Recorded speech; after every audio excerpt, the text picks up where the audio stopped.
కృతజ్ఞతాస్తుతులు చెల్లిస్తున్నాను. చేరిన మీకు అందరికి కూడా ప్రభువైన యేసుక్రీస్తు నామములో వందనాలు. అందరికీ వందనాలు.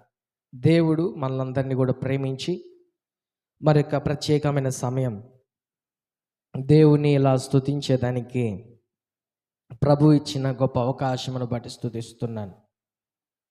దేవుడు మనుషులను ఈ లోకంలో సృజించిన తరువాత దేవుడు మనుషులకి చెప్పిన మాట ఏంటంటే, సంతోషించండి, ఫలించి అభివృద్ధి పొందండి, మీకు ఇచ్చిన బాధ్యతలను నిర్వర్తించండి, నన్ను స్తుతించండి అని ప్రభు ఆనాడు ఆదాము అవ్వలతో తన యందు భయభక్తులు కలిగిన వారితో చెప్పినట్లుగా దేవుని వాక్యంలో మనం గమనిస్తాం. అయితే మనుషులు అనేకమైన తంత్రాలని కల్పించుకొని ఎన్నో రకాలైన పరిస్థితుల్లో ముందుకు కొనసాగి బాధపడుతున్నట్లు నేడు సమాజంలో చూస్తున్నాం. అంటే ఈ రోజున మనిషి పరిస్థితి ఎలాగైపోయిందంటే, కష్టపడుతున్నా కానీ, దాని కొరకు ప్రయాసపడుతున్నా కానీ ఫలితం లేని పరిస్థితులు, ఆటంకాలు, ఉద్యోగంలో, అవసరతల్లో, అభివృద్ధిలో, పనుల విషయంలో ఎన్నో ఆటంకాలు. చాలామంది చెప్తూ ఉంటారు, సార్ ఒక పని అనుకున్నాం సార్, ఆ పని జరగట్లేదు. ఏమైంది అంటే, ఎన్నో ఆటంకాలు కలుగుతున్నాయి సార్, ఆ పని జరగనివ్వకుండా ఆటంకాలు కలుగుతున్నాయి. కొంతమంది, సార్ మా కుమార్తెకో వివాహం చేయాలని ఆశపడుతున్నా, కానీ కుదరట్లేదు. ఆటంకాలు, శోధనలు. అంటే ఈ రోజున మనుషుల ప్రయత్నాల్లో ఎన్నో ఆటంకాలు కలుగుతున్నాయి, ఎన్నో అడ్డుగోడలు, అవంతరాలు, అవరోధాలు ఎదురవుతున్నట్లుగా తెలుస్తూ ఉంది. ఈ ఆటంకాల మధ్య మనిషి పోరాడుతూ ఉన్నాడు, ప్రయాసపడుతున్నాడు, కానీ వారికి ఆ ప్రతిఫలము, ఆ అభివృద్ధి, సమాధానము, సంతోషము పొందలేని స్థితి ఏర్పడుతూ ఉంది. సహజంగా మనకు ఆటంకాలు ఎవరి ద్వారా కలుగుతాయి అంటే, బంధువుల ద్వారా, స్నేహితుల ద్వారా, ఇరుగు పొరుగు వారి ద్వారా, సమాజము ద్వారా, తేలిని మనుషుల ద్వారా, వ్యక్తుల ద్వారా, ఇలా మనకు ఆటంకాలు ఎదురవుతూ ఉంటాయి. అయితే వీటన్నిటికీ మించిన ఆటంకం మనిషికి ఏదైనా ఉంది అంటే అది ఆ మనిషి యొక్క శరీరమే. ఇతరుల ద్వారా కలిగే ఆటంకాలు ఒక ఎత్తైతే, మనిషి శరీరం ఇంకా ఎక్కువ ఆటంకాన్ని తన అభివృద్ధికి, సంతోషానికి, పనులకు, సమాధానానికి ఆటంకంగా మారిపోతూ ఉంది. పెద్దోళ్ళు సామెత అంటారు, బయట దొంగనైనా పట్టుకోవచ్చేమో కానీ ఇంటి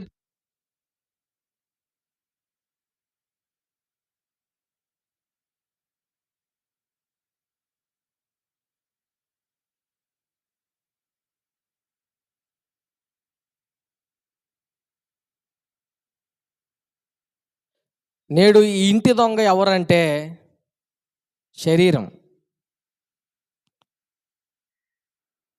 అందుకే దేవుడు కూడా పేతురుతో, అపోస్తలుడైన పేతురుతో అంటాడు, మత్తయి సువార్త 26:41 ఆత్మ సిద్ధమే కానీ శరీరం బలహీనమైనది అని.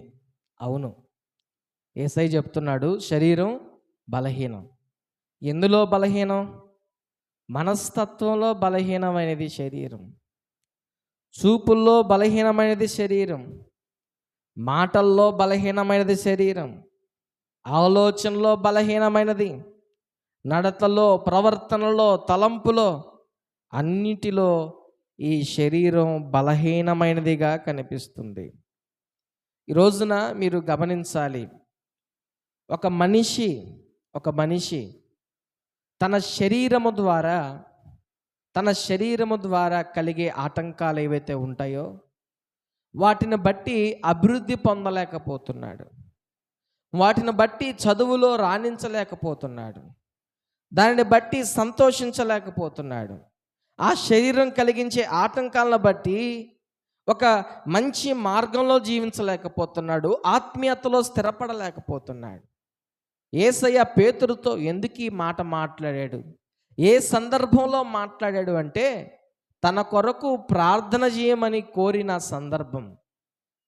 ఆ శిలువ మరణానికి యేసుక్రీస్తు ప్రభువారు కొంత సమయంలో వెళ్తూ ఉండగా ఆయన ప్రార్థన చేస్తూ తనతో ఉన్న శిష్యులను ప్రార్థన చేయమన్న సందర్భంలో వారు ప్రార్థన చేయలేక ఆ నిద్రాభారము చేత పదే పదే నిద్రపోతున్న సమయంలో పేతురుతో యేసయ్య అన్నమాట, ఆత్మ సిద్ధమే కానీ శరీరం బలహీనం. అంటే ఈ శరీరం ఆత్మీయ జీవితానికి కూడా ఆటంకంగా ఉంది.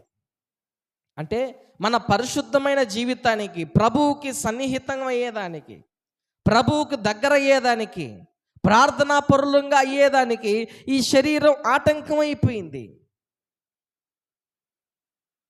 ఈ రోజున చాలామంది మనుషులు ఇతరుల ద్వారా ఎన్ని సమస్యలు పడుతున్నారో, ఎన్ని కష్టాలు పడుతున్నారో, అది స్నేహితుల ద్వారా, బంధువుల ద్వారా, కుటుంబం ద్వారా, సమాజం ద్వారా, తెలియని మనుషుల ద్వారా ఎన్ని బాధలు పడుతున్నారో ఏమో నాకు తెలియదు, కానీ వాళ్ళ శరీరము ద్వారా అయితే చాలా నష్టపోతున్నారు. ఎలా నష్టపోతున్నారు అని మీరు అడిగితే చాలామంది వారు మాట్లాడే మాటల ద్వారా ఆటంకాలు కలుగుట ద్వారా వారి స్థితిని కోల్పోయేవారు, ముందుకు కొనసాగలేకపోతున్నవారు, సమాధానం లేనివారు సమాజంలో ఎంతోమంది ఉన్నారు. దైవ సేవకుడైన మోషే ప్రజలతో విసిగిపోయి వాళ్ళు పెట్టే టార్చరు పడలేక, వారి మనస్తత్వాన్ని భరించలేక, దేవుని చెప్పిన మాటను చెప్పినట్లుగా చేయక ద్రోహులారా అని తన నోటితో అన్నదానికి, పాలు తేనెలు ప్రవహించు దేశానికి మోషే వెళ్ళలేకపోయాడు. అందుకే ప్రసంగి 5వ అధ్యాయము 6వ వచనంలో ఉన్న మాటను మీరు చదవగలిగితే అక్కడ ఒక ప్రత్యేకమైన మాట సొలొమోను రాయిస్తున్నాడు. నీ దేహమును శిక్షకు లోపరుచునంత పని నీ నోటి వలన జరగనీయకుము. ఏంటంట? నీ దేహమును శిక్షకు లోపరుచునంత పని నీ నోటి వలన జరగనీయకు. అంటే మన దేహము మన శరీరము శిక్షకు లోనయ్యేదానికి మన నోటికి ఎంతో ఆస్కారం ఉంది, మన నోటికి అవకాశం ఉంది. నీ నోటి వలన జరగనీయకము అని వ్రాయబడుతూ ఉంది. ఈ రోజున మీరు గమనించాలి, నోటి మాటలను బట్టి చాలామంది కుటుంబంలో సమాధానం కోల్పోతున్నారు. నోటి మాటలను బట్టి చాలామంది బంధువుల మధ్య ప్రేమను కోల్పోతున్నారు. నోటి మాటలను బట్టి చాలామంది మంచి స్నేహాన్ని పోగొట్టుకుంటున్నారు. నోటి మాటలను బట్టి చాలామంది ఉద్యోగాన్ని కూడా కోల్పోతున్నారు. బైబిల్ ఏం చెప్తుంది? మీ యజమానుడు ఒకవేళ మీ ఎదుట కోప్పడినా మీరు ఆ కోపం విషయంలో ఓర్చుకొని ఉండండి. ఓర్పు గొప్ప దోహద కార్యాలు జరిగించకుండా ఆపుతుంది అని మీరు చదువుతారు కదా. చాలామంది వారి నోటిని కంట్రోల్ చేసుకోలేక ఉద్యోగాలు కోల్పోతారు తెలుసా.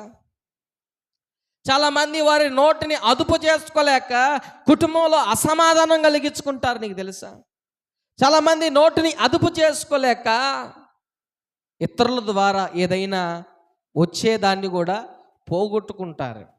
అయితే దైవ సేవకుడైన మోషే కూడా ఆ ఉన్నతమైన ఆ ప్రత్యేకమైన వాగ్దాన దేశంలోనికి వెళ్ళలేకపోవడానికి ఆయన మాట్లాడిన మాట అనేది చెప్పడంలో ఏ ఆశ్చర్యం లేదు. అందుకే యాకోబు పత్రిక చూడండి, క్షమించండి, యూదా పత్రిక 1వ అధ్యాయము 9వ వచనంలో మీరు అక్కడ చదివితే, మికాయేలు దూతత అపవాది సైన్యముతో యుద్ధం చేస్తూ వాగ్వాదానికి దిగిన సందర్భాల్లో అక్కడ మికాయేలు దూత ప్రవర్తించిన ప్రవర్తన ఒకసారి చదవాలి మీరు.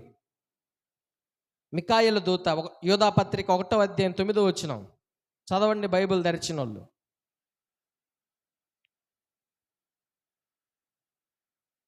యోధా పత్రిక 1వ అధ్యాయం 9వ వచనం.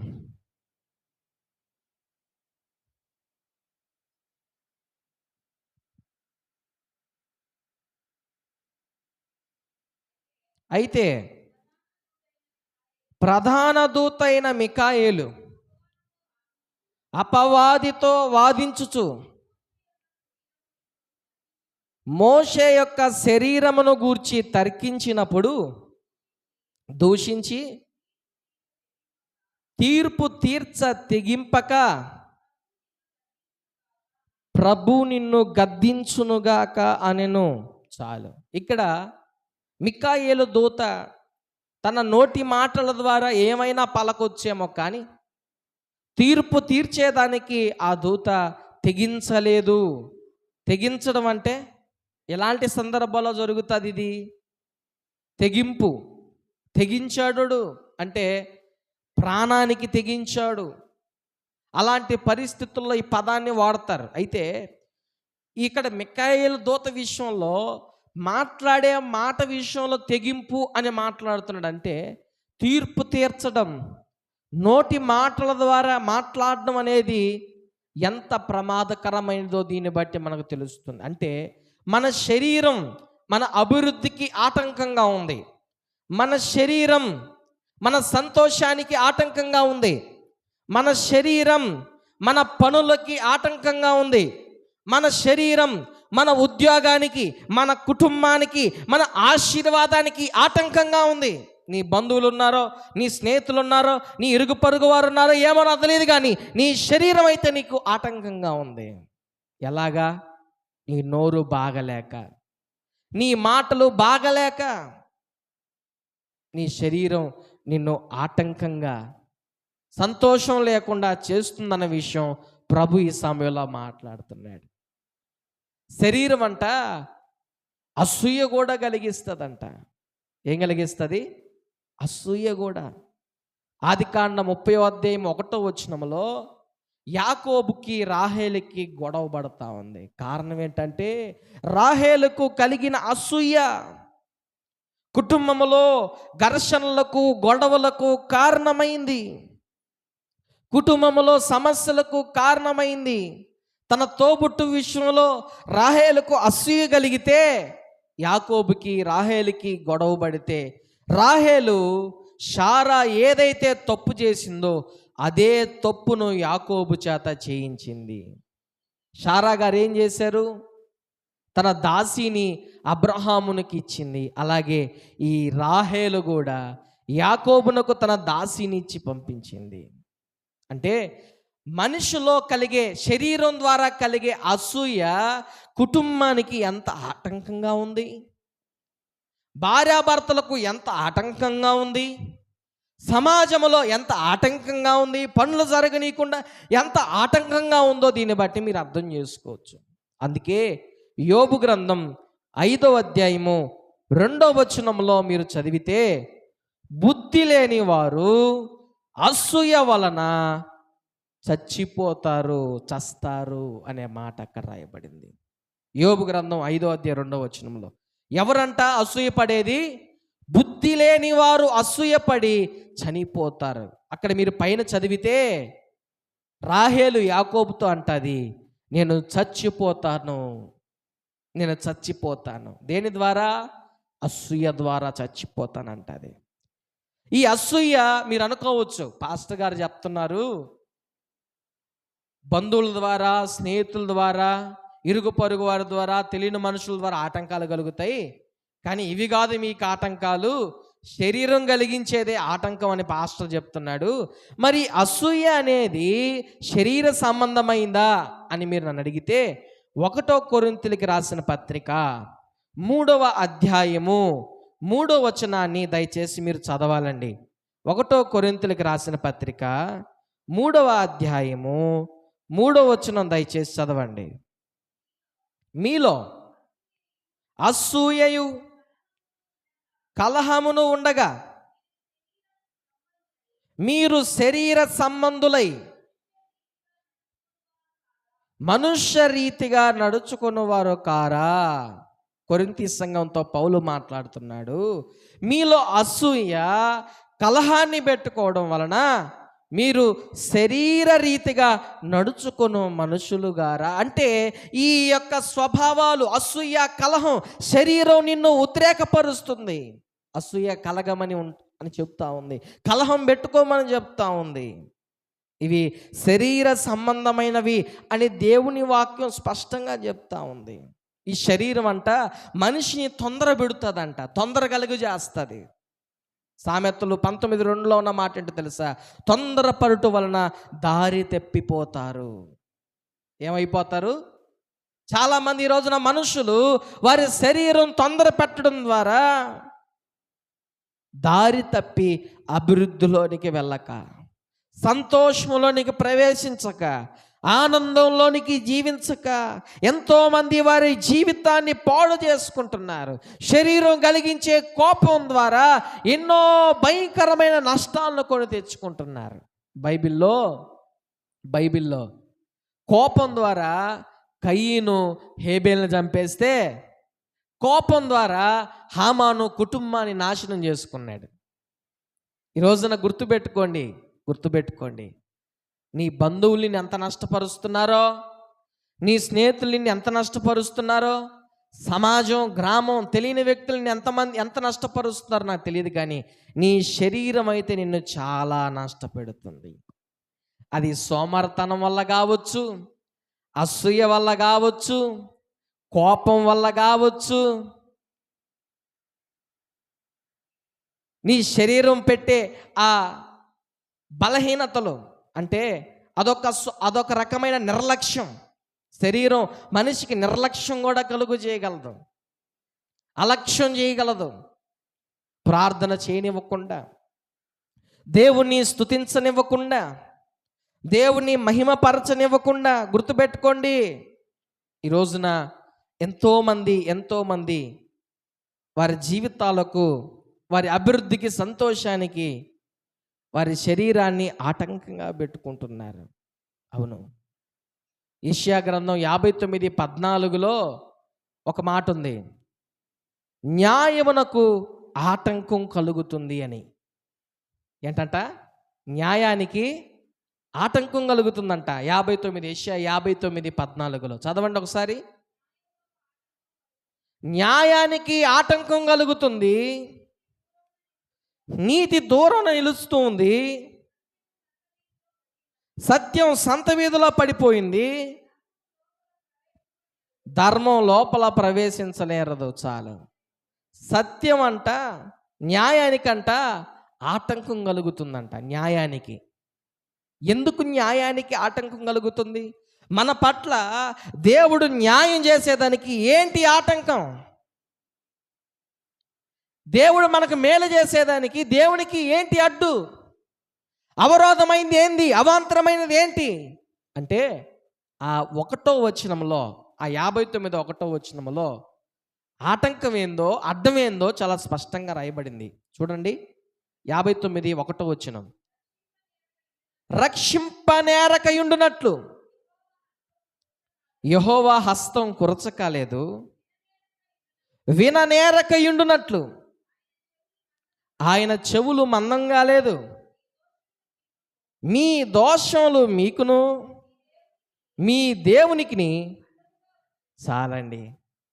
ఈ రోజున దేవుడు మన పట్ల న్యాయం చేయకపోవడానికి, మనల్ని అభివృద్ధి పదములో నడిపించకపోవడానికి, సంతోషకరమైన స్థితిలో నిలబెట్టకపోవడానికి దేవునికి ఏంటి అడ్డమైంది అంటే మన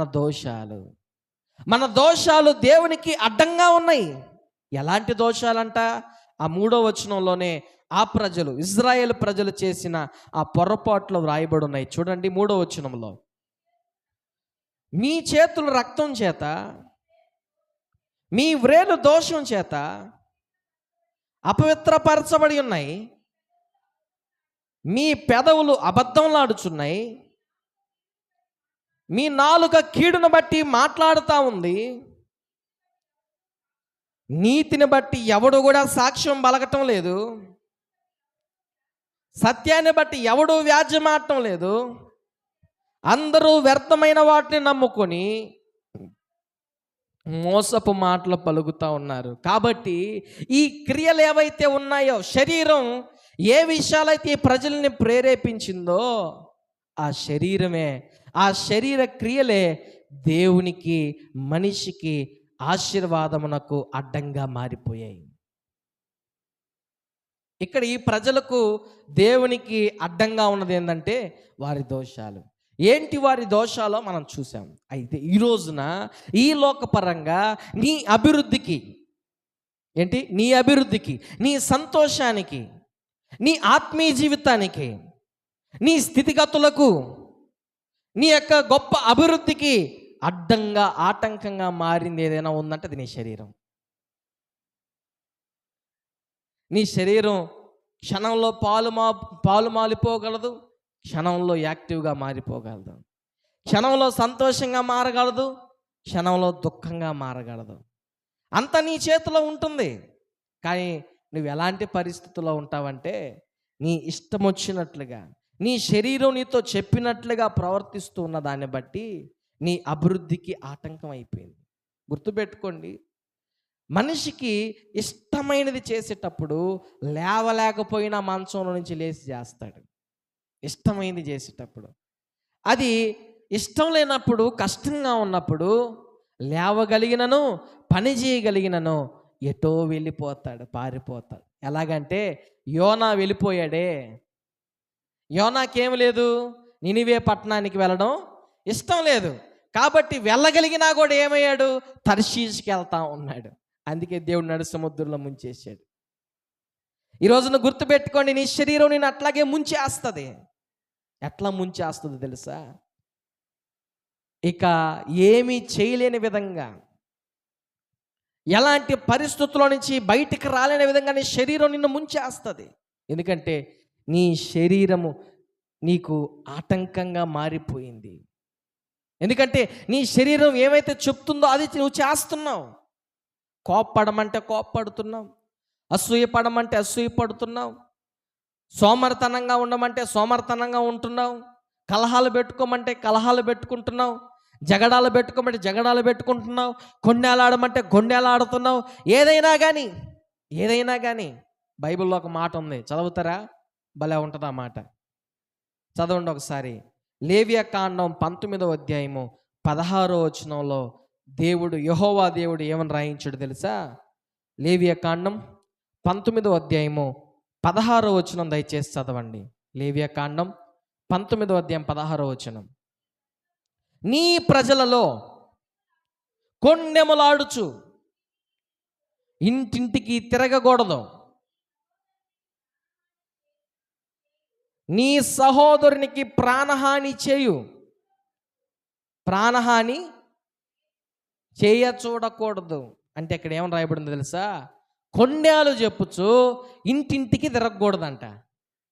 తిరిగితే ఏమొస్తుందంట? ప్రాణహాని కలిగే ఆస్కారం ఉందంట. ఏం చేస్తా? కొండేలు అంటే ఏందండి? కొండేలు అంటే ఏంది? కరెక్ట్గా చెప్పారు కరుణాకర్ గారు. ఏందంట? సాడీలు.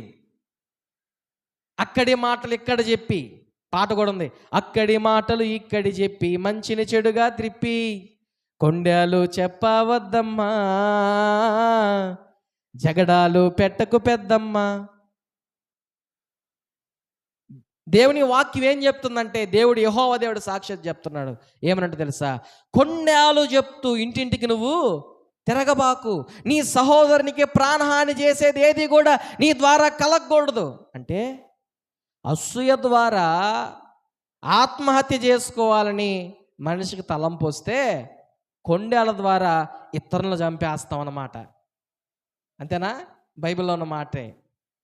అసూయ ద్వారా ఏమో రాహేలు చచ్చిపోవాలనుకునింది, కొండేలు చెప్పడం ద్వారా అయితే ఇతరులు, నీ సహోదరులు చచ్చిపోయేదానికి అవకాశం ఉంది. అందుకే బైబిల్లో పరిచర్య చేయు స్త్రీల గురించి, వృద్ధ స్త్రీల గురించి వ్రాయబడిన మాట ఏంటంటే, ఇంటికి వెళ్ళి చదువుకోండి. 1 తిమోతి 3:11, తీతు 2:3లో పరిచర్య చేసే స్త్రీల గురించి, వృద్ధ స్త్రీల గురించి ఏమని రాయబడుతుంది తెలుసా? మీరు కొండేలు చెప్పకూడదు, సాడీలు చెప్పకూడదు, శరీరం ప్రేరేపిస్తుంది చెప్పమని. కానీ అది నీ అభివృద్ధికి, నీ సంతోషానికి, నీ కుటుంబానికి ఆటంకంగా మారుతుందని నువ్వు గుర్తించావా? గుర్తించలేకపోతున్నావు. అయితే మీరు అందరూ కూడా ఆలోచించాల్సిన విషయం ఏంటంటే, మీ అభివృద్ధికి, మీ సంతోషానికి, మీ ఆనందానికి, మీ పనులకు ఆటంకం ఏంటి చెప్పండి? మన శరీరం. సరే సార్, మీరు చెప్పిందంతా బాగానే ఉంది, శరీరం ఆటంకం అని చెప్తున్నారు. మరి ఈ శరీరం ఆటంకంగా ఉన్న దాన్ని బట్టి మేము ఏ విధంగా దీని నుంచి బయటపడాలి? మరి ఈ శరీరం ఆటంకంగా ఉందని మీరు చెప్తున్నారు, నిజమే, మీరు చెప్పిందంతా కూడా వాస్తవంగానే అనిపిస్తుంది. కానీ ఆటంకమైన శరీరాన్ని ఏ విధంగా కంట్రోల్లో పెట్టుకోవాలి అంటే దానికి ఒక జవాబు ఉంది. దాన్ని చదివి మనం వాక్య సందేశాన్ని ముగిద్దాం. యాకోబు పత్రిక 3వ అధ్యాయము 2వ వచనాన్ని మీరు చూడగలిగితే, ఎవడైనను, యాకోబు పత్రిక 3వ అధ్యాయం 2వ వచనం, ఎవడైనను మాట యందు తప్పని ఎడల అట్టివాడు లోపము లేనివాడై సర్వ శరీరమును స్వాధీనపరుచుకొనగల శక్తి గలవాడవుతాడు. హల్లెలూయా. ఒక శరీరమును ఆటంకంగా లేకుండా మలుచుకోవాలంటే మాట యందు నిలబడాలి. నువ్వే తీర్మానం అయితే తీసుకుంటావో, ఏ నిర్ణయం అయితే తీసుకుంటావో, ఏ వాగ్దానం అయితే చేస్తావో, ఆ వాగ్దానములో, ఆ తీర్మానములో, ఆ నిర్ణయములో నువ్వు నిలబడితే నీ శరీరాన్ని ఆటంకంగా కాకుండా అభివృద్ధిగా మార్చుకోగలవు. నీ శరీరాన్ని దుఃఖంగా కాకుండా సంతోషంగా మలుచుకోగలవు. నీ శరీరాన్ని జగడాలకి హేతువుగా కాకుండా సమాధానానికి హేతువుగా మలుచుకోగలవు. నీ శరీరాన్ని దూషణలకు ప్రతిగా ఆశీర్వాదపు వాక్కుగా మలుచుకోగలవు. ఎప్పుడు?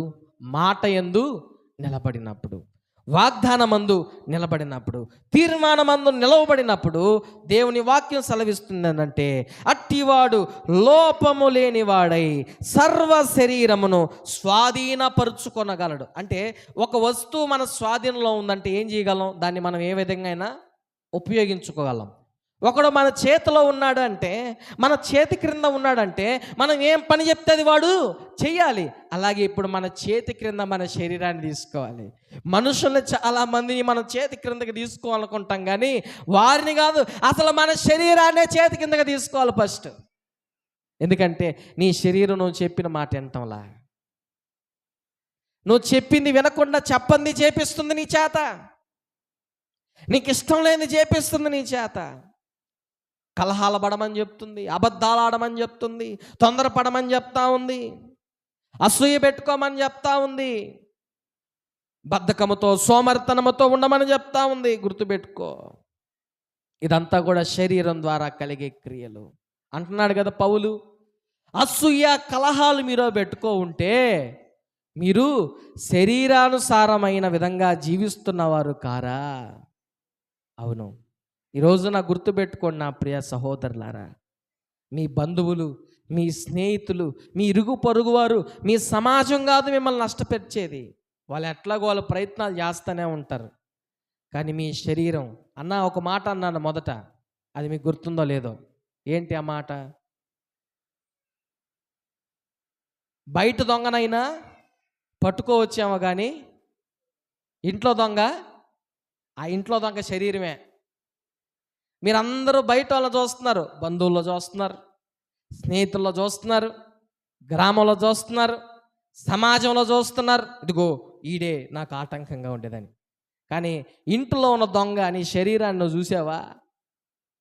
ఇంటి దొంగ శరీరం, దాన్ని నువ్వు పట్టుకోలేకపోతున్నావు, దాన్ని మార్చుకోలేకపోతున్నావు, కట్టడి చేసుకోలేకపోతున్నావు. కారణం మాట యందు నిలబడలేకపోవడం.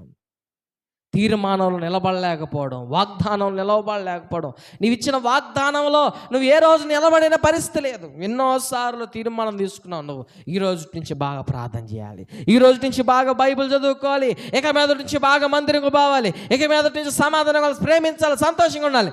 ఏ రోజు నిలబడ్డావా? అందుకే నీ శరీరం నీకు ఆటంకంగా మారిపోయింది. అభివృద్ధికి, సంతోషానికి, ఆనందానికి, దీర్ఘాయువుకు కూడా. ఈ రోజున చాలామంది కుటుంబాల్లో ఒక విధంగా చెప్పాలంటే వారి శరీరాల వారికి ఆటంకాలు. అయితే ప్రభువు నీతో మాట్లాడి ఉండగా నీ శరీరం నీ అదుపులో ఉంచుకునేదానికి, నీ సర్వ శరీరాన్ని నువ్వు బాగు చేసుకునేదానికి మాట యందు నిలబడాలి. ఇంకో మాట, తొందరపడి మాట్లాడకూడదు. మోషే చేసిన పని, ప్రసంగిలో ఉన్న మాట ఏంటో తెలుసా? మీరు చదివారు కదా, నీ దేహమును శిక్షకు లోపరుచునంత పని నీ నోటి వలన జరగనీకు. కాబట్టి ఈ మాటలు వింటున్న నా ప్రియ సంగమా, నా ప్రియ సహోదరులారా, ప్రభు మీతో మాట్లాడుతున్న మాట, మీకు ఆటంకంగా ఉన్న మీ శరీరాన్ని ప్రభు పాదాల చెంత ఉంచి దాన్ని కట్టడి చేసేదానికి, మీ అదుపులో ఉంచుకునేదానికి, మాట యందు నిలబడేదానికి ప్రభు కృపను, ప్రభు యొక్క సహాయాన్ని కోరుకుంటే మోకరించి తలలో ఉంచి కళ్ళు మూసుకుందాం, ప్రార్థన చేసుకుందాం, ప్రభువుని అడుగుదాం, మనము సహాయం అడుగుదాం. మనకు ఆటంకంగా ఉన్న మన శరీరాన్ని మలుచుకునేదానికి ప్రభు పాదాల చెంత చేరి మనం ప్రార్థించగలిగితే గుర్తుపెట్టుకోండి, దేవుడు మనకు సహాయం చేయగలుగుతాడు. యేసయ్యా మీకు స్తోత్రాలు. జీవాధిపతి మీకు వందనాలు తండ్రి. ఈ ఉదయకాల సమయంలో మీ అమూల్యమైన మాటలు వినేదానికి మీరు ఇచ్చిన గొప్ప కృపను బట్టి స్తోత్రాలు.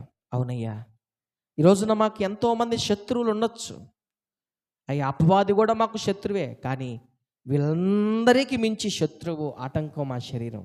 ఎందుకంటే ఈ శరీరం కోప్పడమని చెప్తుంది, ఈ శరీరం అసూయ పెట్టుకోమని చెప్తుంది, ఈ శరీరం తండ్రి ఆయా సోమర్తనంగా ఉండమని, నిర్లక్ష్యంగా, నెగ్లిజెన్సీగా ఉండమని చెప్తా ఉంది. ఈ శరీరం తొందరపడమని చెప్తా ఉంది. ఈ శరీరం ఆత్మీయ దూరం చేస్తూ ఉంది. కారణం మేము మా మాట యందు అయ్యా మేము తీసుకున్న తీర్మానంలో వాగ్దానం నిలబడలేకపోవడమే. అవును, అయితే మనుషులంగా మాకున్న బలహీనత అయ్యా, నిలబడలేని స్థితి, నిలకడలేని స్థితిని బట్టి చింతిస్తూ ఉన్నాం. కావున అయ్యా మీ పాదాల చెంత చేరి అయ్యా ప్రార్థిస్తూ ఉన్నాను. నాయనా నాకు సహాయం చేయండి. నా మాట యందు, నేను తీసుకున్న తీర్మానమందు నిలబడి నా శరీరాన్ని స్వాధీనపరచుకొనగలిగే శక్తిని పొందుకునేదానికి కృపణ దయచేసి అయ్యా, బయట ఉన్న ఆటంకాలను ఎలాగో నెట్టుకోగలుగుతున్నాను, కానీ నా శరీరమే నాకు ఆటంకం అయితే నేను ఏ విధంగా ముందుకు వెళ్ళగలను? కావున నా శరీరాన్ని అదుపు చేసుకొనగలిగే శక్తి నాకు దయచేయండి. నా మాట నిలబడే శక్తి, తీర్మానం నాకు దయచేసి అయ్యా ఆ విధంగా ముందుకు కొనసాగే కృప అయ్యా మాకు ఈ మాటలు వీరి తీర్మానం తీసుకుని ప్రతి బిడ్డకు అనుగ్రహించి సహాయం చేయమని యేసు నామమున ప్రార్థిస్తున్నాను తండ్రి. ఆమేన్, ఆమేన్. ఈ సమయంలో